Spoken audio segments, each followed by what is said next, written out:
साथियों सलाम, नमस्ते, सत श्री अकाल और जय भीम जोहार। साथियों इधर ठंड का मौसम है और इसको लेकर कुहासे हटने का नाम नहीं लेते।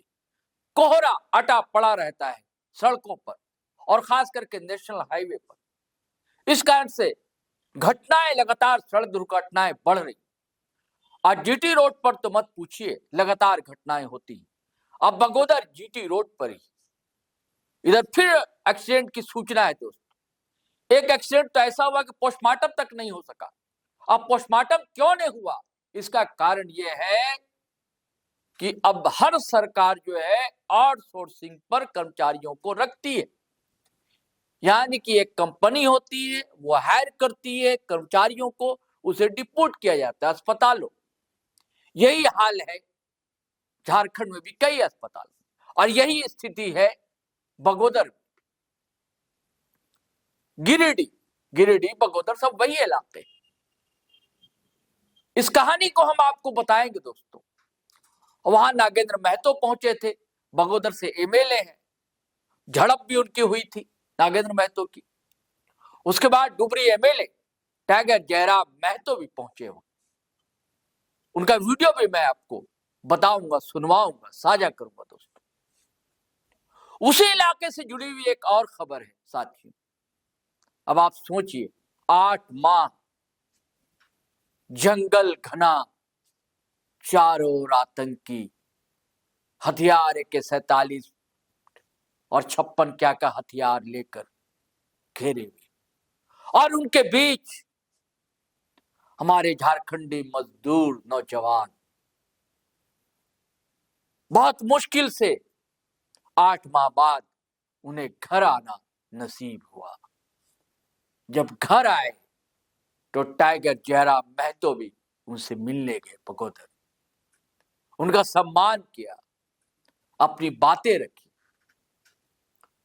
और सबसे बड़ी बात जो मैं आपको बताने जा रहा हूं दोस्तों, वो ये है, उससे पहले कुछ और बातें बता दूंगा आपको। आपने राजनेता, लेखक कुछ नाम सुने होंगे।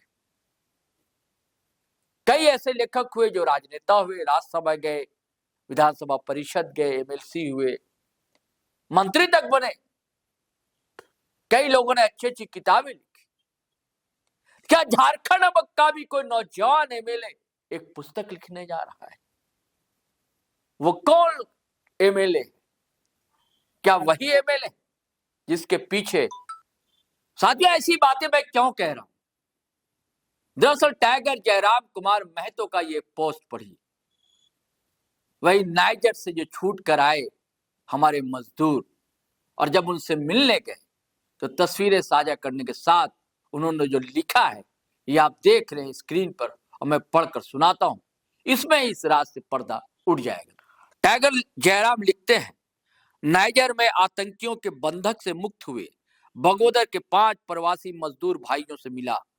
उनके साहस, हौसला और धैर्य की वजह से सकुशल घर वापसी की खुशी पर सम्मानित किया।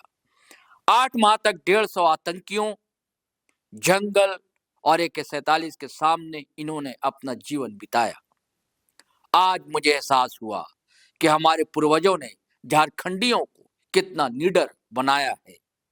इनके संघर्ष पर एक उपन्यास, लाचारी रोटी की तलाश, लिखने का निर्देश दिया।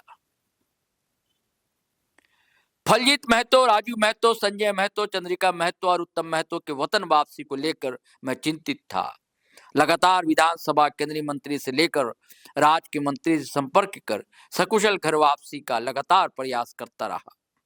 सरकार को इन्हें अविलंब रोजगार उपलब्ध कराना चाहिए। साथ ही मुख्यमंत्री जी से अनुरोध है कि राज्य में अविलंब प्रवासी आयोग का गठन किया जाए। जी साथियों, इस पोस्ट में ही उन्होंने पर्दा उठा दिया कि वो लिखने जा रहे हैं एक उपन्यास जिसमें संघर्ष की गाथा होगी दोस्तों। अब वो उपन्यास क्या होगा, कैसा होगा, ये हम आने वाले दिनों में आपसे साझा करेंगे दोस्तों। निसंदेह जयराम महतो का भी एक अपना संघर्ष है। उन्होंने झारखंडियों के संघर्ष को बहुत निकट से देखा है। पलायन, विस्थापन, रोज रोज घर से बेदखल होना, जमीन का छीन जाना, पहाड़ का कटना, जंगल का कटना, नदियों का सूख जाना, ये सब सारी चीजें उसमें जरूर शामिल हुई। और अब सुनिए दोस्तों कि जयराम महतो ने जब वो गए हड़ताल कर्मियों से मिलने के लिए तब क्या बातें की और अधिकारियों को कैसे उन्होंने हड़काया, फिर हम बातचीत करते हैं। बालाजी आउटसोर्स संचालक आलोक जी से बात हो रही है? जी प्रणाम सर। हाँ प्रणाम प्रणाम। कैसे हैं आप? जी ठीक अच्छे हैं सर। अभी आपको तो संज्ञान में होगा कि जिले में आपके गिरिडीह और बगोदर में दीदी लोग धरने पर बैठी हैं। हम उन्हीं के बीच से बोल रहे हैं, वे लोग सुन भी रहे हैं हमारी और आपकी बातचीत को। संज्ञान में है सर, संज्ञान में है। तो ऐसे हमारी एसडीएम गिरिडीह सीएस गिरिडीह से बातचीत हुई तो आप लोग कम से कम बैठ के और शाम तक इस धरने को 1 मिनट बनाकर तुड़वा लीजिए, कहा कि ठंड का समय है और भारी भारी संख्या में महिलाएं हैं। जी सर। और ये बिल्कुल संवेदनशील नहीं है कतई है, इसीलिए हम लोग चाहेंगे कि आप इस पर बातचीत करिए। हम सभी से बात किए, एक बार आप लोग भी बातचीत कर लीजिए आपस में और इसको तोड़वाई जाए। हाँ 2 दिन 4 दिन 5 दिन जो समय लेना है समय आप ले लीजिए लिखित में और इसको तोड़वाइए। और बाकी कहीं भी अगर सहयोग की आवश्यकता होगी तो बताइएगा, हम लोग भी सत्र चलेगा ही। जी सर। ठीक बोल रहे हैं कि एमएलए डुमरी जयराम कुमार महतो। नमस्कार। बोल रहे हैं कि धरने पर बैठे हैं जो आउटसोर्स के माध्यम से कार्य करने वाले स्वास्थ्य कर्मी, तो सुने आपके साथ या फिर एक सूचना मिली कि आप कुछ लोगों को आपके माध्यम से कहा गया कि हम निकाल देंगे, ये हटा देंगे, तो ये उचित तो नहीं है देश महोदय? किसी को तो नहीं बोले, कौन बताया आपको? ऐसा तो जरूरत नहीं, अगर सुनिए, जब लोग धरने पर बैठते हैं तो स्वाभाविक सी बात है कि धरने में जो लोग बैठे हैं और जो लोग टेबल पे बैठे हैं उनके बीच थोड़ी सी अनबन होती है, स्वाभाविक है। जो जमीन पर दर्री बिछा कर बैठे हैं और जो लोग कमरे में बैठे हैं यानी अधिकारी, तो उनके बीच अनबन होती है। तो उस अनबन का मतलब ये नहीं कि आपको ऐसा किया कि भाई आपको काम से हटा देंगे, ये कतई उचित नहीं है। किस तरह की अगर आपने क्या है कि यहाँ पे 10 में से 7 कर्मचारी आउटसोर्सिंग का है। और क्या है कि जिस दिन आउटसोर्सिंग वाला धरना कर देगा ना, मेरे यहाँ 500 मरीजों का पर डे विजिट है, जिसमें डायलिसिस का मरीज है, शरीर ऑपरेशन का मरीज है, सीरियस मरीज है। अभी मेरे यहाँ क्या होगा, पूरा गंदगी फैल गया है। मेरा डायलिसिस में तो खाली आउटसोर्सिंग का कर्मचारी है। और वैसा आदमी तो मरीज के साथ किसी तरह का हादसा हो जाएगा तो दूसरा कोई नहीं सोचेगा कि आउटसोर्सिंग के चक्कर में हुआ है, वो तो सोचेगा कि आपका सर्विसेज से आपका डॉक्टर सेवा नहीं दे पाया, उसी से हो गया। नहीं, ये बात नहीं। जनता भी परेशानी है सर। देखिए, जो आउटसोर्स के कर्मचारी हैं और वो जो लोग जो लोग कार्यरत जहाँ पे हैं वहाँ से प्रताड़ित गरीब जनता ही होगी। अमीर लोग तो बड़े अस्पतालों में निकल जाते हैं, सवाल ही नहीं है वहाँ पे। तो ये जो दीदी लोग जिनकी सेवाएं करते हैं मैक्सिमम गरीब लोग ही होते हैं। तो इसकी जवाबदेही तो होनी चाहिए आपकी कि ठीक है, अगर बाय द वे अगर ऐसी समस्याएं हैं, सिचुएशन ऐसा उत्पन्न होता है तो कम से कम उसका समाधान इसीलिए तो मने त्वरित होना चाहिए कि भाई समय रहते समाधान करिए, उनसे बातचीत कीजिए। एक अच्छा अभी हम लोग नहीं, हमारी भी बात हुई, आपके एसडीओ महोदय से बात हुई, सीएस महोदय से बात हुई और जो बालाजी के संचालक हैं उनसे भी हमारी बातचीत हुई। आज 4थे नंबर पर मैंने आपको कॉल किया। ऐसे मंत्री जी को मैंने कॉल किया था तो वो रिसीव नहीं कर पाए, शायद किसी मीटिंग में हो गए या किसी कार्यक्रम में। तो ठीक है, थोड़ा सा इसको आप लोग गंभीरता पूर्वक लीजिए, संवेदन एकदम रहिए इस मामले में, चूंकि मैक्सिमम जो है बहनें हैं, दीदी लोग हैं, महिलाएं हैं और ठंडा के समय में धरने पर बैठना कतई उचित नहीं है। और किसी को निकालने ऐसा कुछ मत कहिएगा। बड़ी मुश्किल, सभी निर्धन परिवार के लोग हैं, बड़ी मुश्किल से मैंने इनका जीवन यापन चलता है। एक तो ये लोग देखिए दुखी हैं, परेशान हैं, तभी धरने पर बैठे हैं। जो दुखी परेशान नहीं होते हैं वो कमरे में बैठते हैं, इसी कमरे में बैठते हैं और टेबलों में बैठते हैं। जो जमीन पर बैठे हैं वो परेशान है तभी जमीन पर बैठे हैं। इस बात को थोड़ा सा ध्यान रखा जाए। हम कभी बोले भी नहीं है। नहीं, हम भी अपेक्षा रखते हैं, क्योंकि आप जिले के एक सीनियर पदाधिकारी हैं, हम अपेक्षा भी आपसे यही रखते हैं कि आप इस तरह की बातें और इस तरह के व्यवहार इनसे नहीं करेंगे। ठीक, धन्यवाद। ठीक। बोले आपके वहाँ जो धरना पर बैठे हैं आउटसोर्स कर्मी, तो क्या स्टेटस है? बातचीत हुई, डिस्कशन हुई? बातचीत हुई सर, उनका 2-3 मैटर है, वो हम आपसे भी बात करेंगे, सर से भी बात करेंगे। मेरी तरफ से हमको इतना वही बोला। दूसरे 24 ऑपरेटर का है जो रिजल्ट नहीं, वो भी हमने बोल दिया मेरी तरफ से कि 7 दिन में हम करा देंगे। सीएस साहब भी थे और उनको मैम ने बोला है कि आप लाउड स्पीकर वहाँ पे लगा रहे हो तो थोड़ा सा दिक्कत हो रहा है हॉस्पिटल परिचालन में। अच्छा अच्छा। और दूसरा अगर हर हफ्ते करता है हड़ताल, आउटसोर्सिंग का थोड़ा सैलरी का दिक्कत 2-2 महीना लेट होता ही है, क्योंकि हमारे ऑफिस में भी या मतलब डीसी ऑफिस में भी बहुत सारे आउटसोर्सिंग कर्मी है, पर वो हर हफ्ते कर लेता है तो वो सब ठीक नहीं लग रहा है।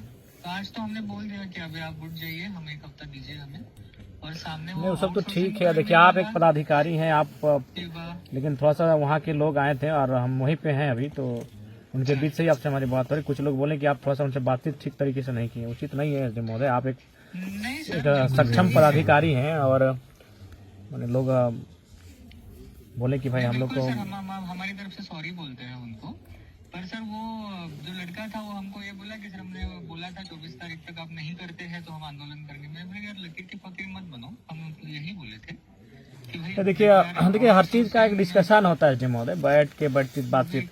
इनको भी मालूम है कि आउटसोर्सिंग कंपनियां ऐसा नहीं है, ठीक वो लोग हाँ नहीं उनके बीच ही है, उन लोग है, उन लोग है साथ हैं। तो थोड़ा सा इसको आप थोड़ा संज्ञान में लीजिए और इसको थोड़ा संज्ञान में लेके इसको है। उस दिन भी हम उनको ये भी बोले कि सीएस सर भी थे और ये जो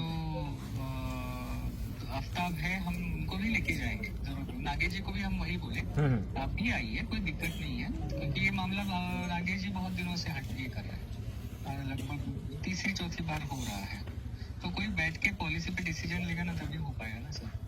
देखिए आप एक सक्षम पदाधिकारी हैं और आपसे आप जब जिले में आए हैं तो लोगों को आपसे भी अपेक्षाएं हैं और उम्मीदें हैं कि भाई आखिर लोग उम्मीद किनसे करेंगे, आपसे करेंगे, हमसे करेंगे, तो हम सबों का तो कर्तव्य बनता है कि इनकी समस्याओं का निराकरण करना। सर आप सब करके तो यार आके बात तो करके तभी हमें पता चलता ना ठीक से।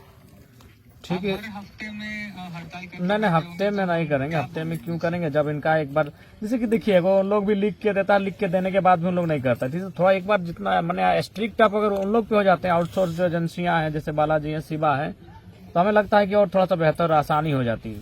उन लोग क्या करता है, उन लोग मनमानी करता है। अब जब हम लिख के उन लोग खुद ही दिया है कि हम लोग इतना दिन में देंगे, दे हम 1 महीना 15 दिन डिले है, एक आध बार तो कोई दिक्कत नहीं है, लेकिन आप भी आप हमने उनको भी समय दिया है। नहीं देखिए आप भी जान रहे हैं कि साहब मतलब एक मैंने गांव देहात से लोग आते हैं, महिलाएं हैं, तो जाहिर सी बात है अगर महिलाएं इस कार्य में हैं तो जाहिर सी बात है घर की स्थिति सामान्य नहीं है, तभी वो सेवा दे रही हैं, कार्य कर रही हैं, तो चुनौतियां वो हो जाती हैं सामने। तो इसलिए थोड़ा सा हमारा आपका सबका कर्तव्य बनता है कि हाँ सब सुने आपकी बात, उनके बीच से ही हम बात कर रहे हैं, वो लोग आपसे सुन रहे हैं। ठीक है, इसको थोड़ा सा बेहतर तरीके से डील करिए और हैंडल करिए, ठीक ना। और कोशिश करिए कि धरना को मतलब उनके टीम से बात करके तोड़वा दीजिए। ठंड का मौसम है, अगर पुरुष रहते तो कहीं मैंने उलट के रह जाते हैं, आग जला के रह जाते, महिलाएं हैं सारी की तो हमारी तरफ से सब तो मतलब उनको बोल ही दिया। ठीक है, एक बार आप सीएस महोदय से बातचीत करिए और थोड़ा सा इसको कोशिश करिए रिटेन में कि हाँ 2 दिन 4 दिन 5 दिन जो भी इनकी बातें हैं सक्षम है वो उसको एक मिनट्स बना के तोड़वा दीजिए। ठीक है सर। ठीक ओके। हम यहाँ जानकारी है आपके संज्ञान में कि आपके स्वास्थ्य कर्मी लोग धरने पर बैठे हैं। हाँ हम वहीं पे हैं, उन लोग वे लोग उन्हीं के बीच से आपसे बातचीत हो रही है। तो क्या इनका इशू हो सॉर्ट आउट करने की दिशा में क्या कार्य हो रहा है? ये सर कि पैसा हम लोग के पास सरकार ने नहीं दिया है। अच्छा ठीक है, उसके कारण पेमेंट नहीं हो रहा है, तो पिछला 2 महीना का पेमेंट हमने करवाया था उनको बोलते कि आप कहीं से पैसा लगे थे। और परसों बृहस्पति को भी बात हुई थी, तो हमने फिर उसको आउटसोर्सिंग को बोला कि आपके पास कहीं और से पैसा है तो उसको डाइवर्ट करके इनको दे दीजिए पैसे, क्योंकि बहुत कम पैसे में चला नहीं सकता है कोई घर अपना। और सभी जान रहे आप सभी ग्रामीण महिलाएं हैं जी, बहुत ही दुर्गम स्थानों से अपना सेवा देने के लिए आती है ना सर। तो उसमें वो बोले थे कि सोमवार मंगल तक रुक जाइए, ये हफ्ता तो पूरा छुट्टी था, तो सोमवार मंगल तक रुक जाइए, विभाग से हो सकता है पैसा निकलेगा तो हम निकाल के देंगे। यही बात है। कौन कौन एजेंसी इनका कार्य ले रही है? एक है शिवा है और एक बालाजी ना, और एक बालाजी। अच्छा, तो आप बोलिए कि मैंने इनको भुगतान करवाया जाए। अच्छा, ये समझ में नहीं आ रहा है कि इनका ईपीएफ और ईएसआई से क्या मैंने उसको लेकर क्या इश्यू है? उसका भी हम लोग दिए हैं कि आप कैलकुलेट करके हर बंदे को बता दीजिए कितना पैसा जमा, तो वो दे रहा है। करीब 2 महीना हो गया हमको पेमेंट भी हम किए, लेकिन वो लोग पूरा ब्यौरा दे नहीं रहा है और आप हम लोग को टेंडर करा के तो आप कम से कम देखिए ठंडा का समय है, वार्ता करने के लिए किसी का सक्षम पदाधिकारी को डिप्यूट करिए और इनके प्रतिनिधिमंडल से बातचीत करिए। इसका ऐसे धरना हम कैसे बैठ के रहेंगे? नहीं एसडीओ साहब की तो बात हुई है। नहीं बात हुई तुम सुबह से नहीं बात हुई है, वहाँ हम वहीं पे हैं कि नहीं? एसडीएम के साथ हम भी थे। तो गिरिडीह में और आप बैठे हैं, गिरिडीह में शायद होंगे, बगोदर में भी एक टीम बैठी है। बगोदर में एसडीएम साहब होंगे वहाँ वाले। तो आप हाँ आप एसडीएम बगोदर से समन्वय बनाइए और उनको बोलिए कि वार्ता करें। ठंडा का समय है, आखिरी लोग धरना में बैठे हैं, उचित बात नहीं, सब महिलाएं हैं। जी। पुरुष रहते तो कहीं भी चादर ओढ़ के मैंने वो आग जला के लेट सकते थे, ये महिलाएं हैं, उनकी मर्यादा है। अब रात को यहाँ कहाँ रहेंगे? तो नहीं हम कर रहे हैं सर, मंडे ट्यूजडे तक बोला है। अभी देखिए जहाँ से भी करें हम प्रेशर हम भी बनाएंगे।